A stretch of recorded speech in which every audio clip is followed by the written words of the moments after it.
The basement door slammed shut with a finality that made my heart stop.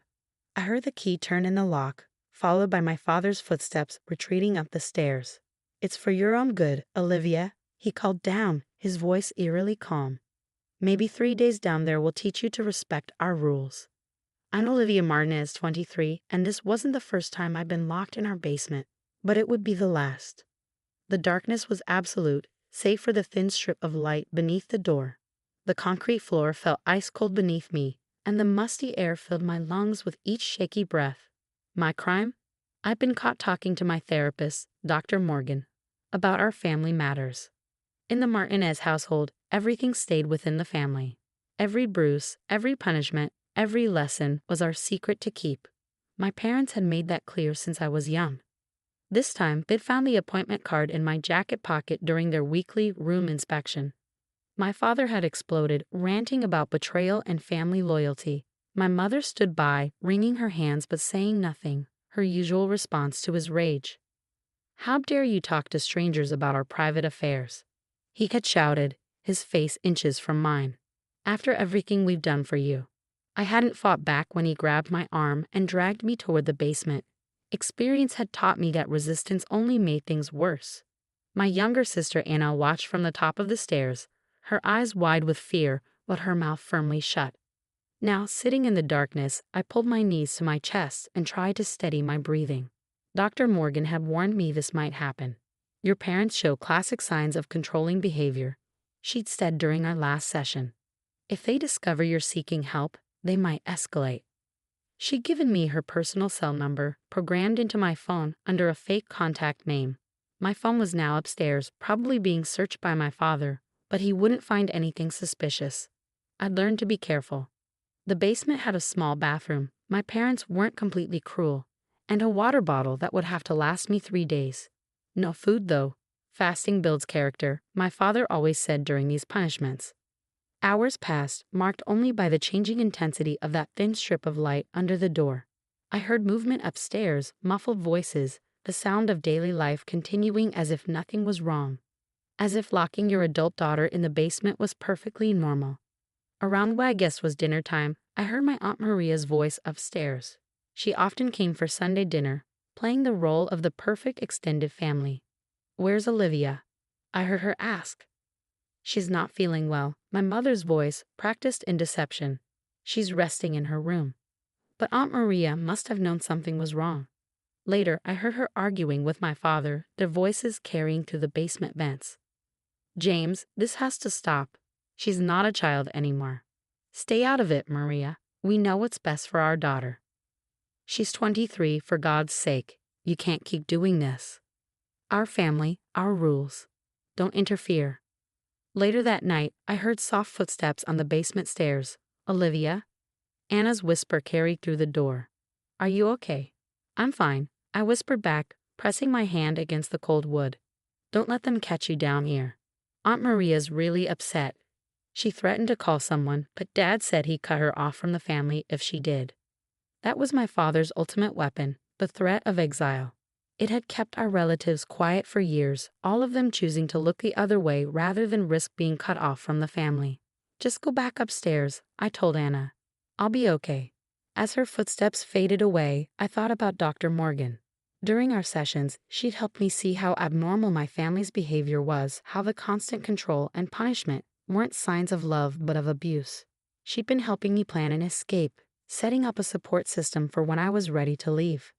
I hadn't been ready then, but lying on the cold basement floor, listening to my family pretend everything was normal, I knew I couldn't live like this anymore.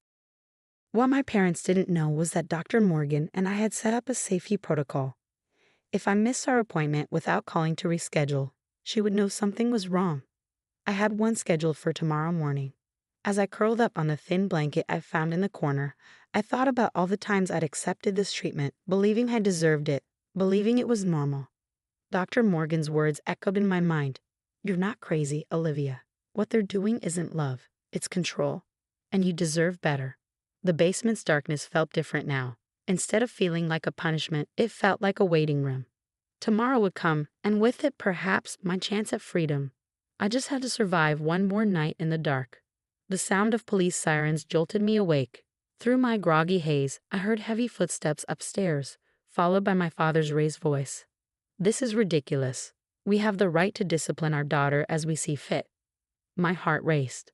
Dr. Morgan had followed through. She'd known something was wrong when I missed my morning appointment. Sir, we received a credible report of domestic abuse, a firm voice responded. We need to see your daughter, Olivia Martinez. She's not here, my mother interjected, her voice trembling. She's staying with friends. Then you wouldn't mind if we check the premises. I wanted to scream, to bang on the door, but years of conditioning kept me silent. What if they didn't find me? What if my parents convinced them everything was fine, like they always did? You need a warrant, my father shouted. Actually, sir, given the nature of the report and the immediate concern for safety, we don't. Please step aside. Footsteps moved through the house. I heard doors opening, voices calling my name. Then finally, checked the basement. The key rattled in the lock, and suddenly light flooded the space. I squinted, shielding my eyes as two police officers descended the stairs. Behind them, I could see my parents' faces, a mix of fury and fear. Miss Martinez? One officer knelt beside me while the other radioed for medical assistance. I'm Officer Torres. Can you tell me how long you've been down here? 2 days, I managed, my voice hoarse. Since Sunday afternoon. She needed time to think about her behavior. My father called down. We're her parents. We have the right. Officer Torres turned to his partner. Get them out of here. Now. As they led my parents upstairs, I heard my mother crying, playing the role of the distraught parent. My father was still protesting, threatening to call his lawyer. The paramedics arrived quickly, checking my vitals and helping me up the stairs on shaky legs. In the living room, I saw Anna huddled in a corner, tears streaming down her face. Aunt Maria stood nearby, her expression a mix of guilt and relief. I'm so sorry, Olivia, she whispered as I passed. I should have done something sooner. Outside, neighbors had gathered to watch as my parents were placed in separate police cars. Mrs. Peterson from next door covered her mouth in shock. She'd known our family for years, but like everyone else, had chosen to believe the perfect family facade. At the hospital, Dr. Morgan was waiting. She rushed forward as they wheeled me in, her professional demeanor cracking slightly as she saw my condition. I knew something was wrong when you missed our appointment, she said, walking alongside the gurney. Your father's messages about you being away didn't add up. The hospital staff documented everything. The dehydration, the bruises on my arms from being dragged to the basement, the impact of 3 days without food. Each piece of evidence built a case that could no longer be ignored or explained away. Detective Sanders arrived while they were treating me. She was gentle but thorough, recording my statement about not just this incident, but years of similar punishments. Your sister Anna called us too, she said, showing me her notepad. She's been keeping a diary of everything. Smart girl. I felt a surge of pride mixed with concern for my little sister. Will she be okay? She's with your Aunt Maria for now. Child Services is involved, but given her age and your aunt's willingness to take custody, she should be fine. As I lay in the hospital bed that night, my phone buzzed with messages from relatives. Some were supportive, finally freed from my father's threats to speak their truth. Others condemned me for destroying the family. Cousin Michael, we all knew something was wrong, but we were too scared to help. I'm sorry, Olivia. Uncle Pete, how could you do this to your parents? Family matters should stay private. Aunt Sarah, your father controlled us all with fear. You're so brave for breaking free. The most surprising message came from my mother's sister, Aunt Teresa. I left your Uncle Robert for the same reasons 20 years ago.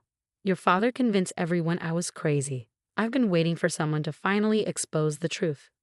Dr. Morgan visited again before heading home. She sat beside my bed, her presence calming as always. You'll need protection, she said firmly. They'll try to minimize this, try to make you doubt yourself. But we have evidence now and witnesses. You're not alone anymore.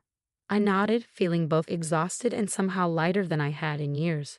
The facade had finally cracked, the perfect family image shattered by reality.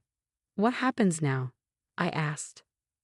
Now, she said, squeezing my hand, you start living your life on your own terms. 6 months later, I stood in my new apartment, watching the sunset through windows that had no bars, no locks, no rules about when they could be opened. The restraining order against my parents still hung on my fridge, a reminder that freedom sometimes comes with painful choices. The court case had been brutal. My father hired expensive lawyers who tried to paint me as a troubled daughter making up stories for attention. But they couldn't explain away the evidence.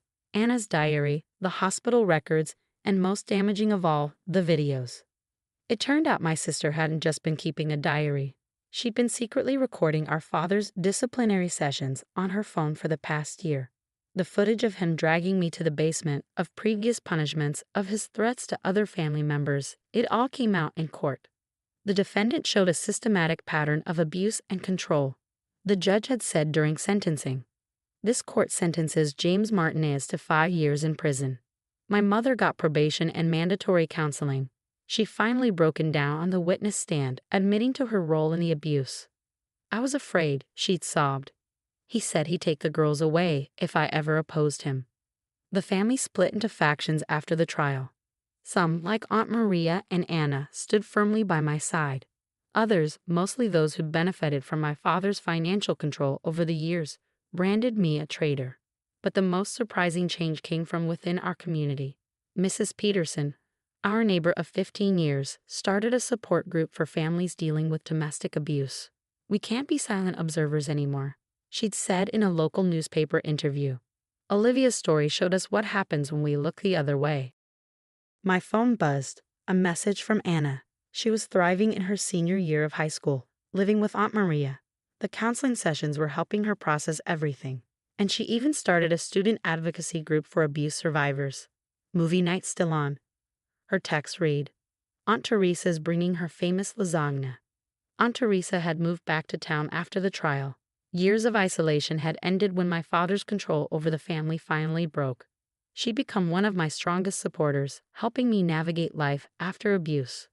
Dr. Morgan still saw me weekly, but now our sessions focus on healing and growth rather than survival. "You're not just surviving anymore, Olivia," she'd said in our last session. "You're building a life." The doorbell rang. Anna and Aunt Teresa arriving for our weekly family dinner. These gatherings were different from the tense, controlled family meals of our past. Here, laughter was allowed. Opinions could be shared. No one watched the clock in fear. "I brought extra," Aunt Teresa announced, holding up 2 casserole dishes. "Your cousin Sarah and her kids might join us. She finally left Greg last week." Another family member finding courage, following the path I helped clear. Sarah had called me late one night, asking how I'd found the strength to break free. "You showed us it was possible," she'd said. As we set the table, no assigned seats, no rigid rules, Anna showed me her college acceptance letter. "Full scholarship to study psychology. I want to help people like us," she explained, "like Dr. Morgan helped you." My mother had tried to contact me last month, sending letters through her counselor. She was making progress, they said, understanding the damage she'd caused through her passive acceptance of abuse. Part of me wanted to read those letters, to believe she could change. But I wasn't ready. Healing had its own timeline, and I was learning to honor mine. The apartment filled with the smell of lasagna and the sound of family, real family, bound by love and choice rather than fear and obligation.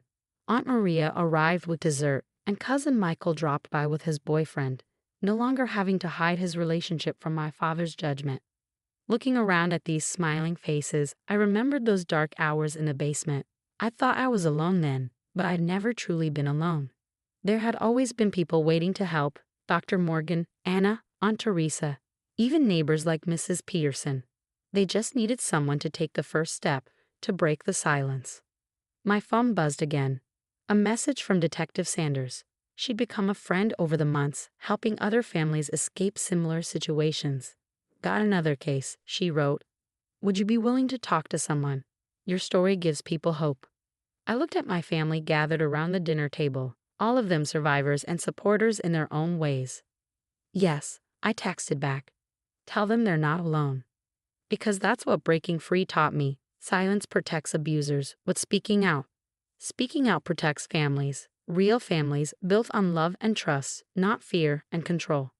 The basement was just a room now, a dark memory that had lost its power to frighten me, because I'd learned the most important lesson. Sometimes the greatest act of love for your family is refusing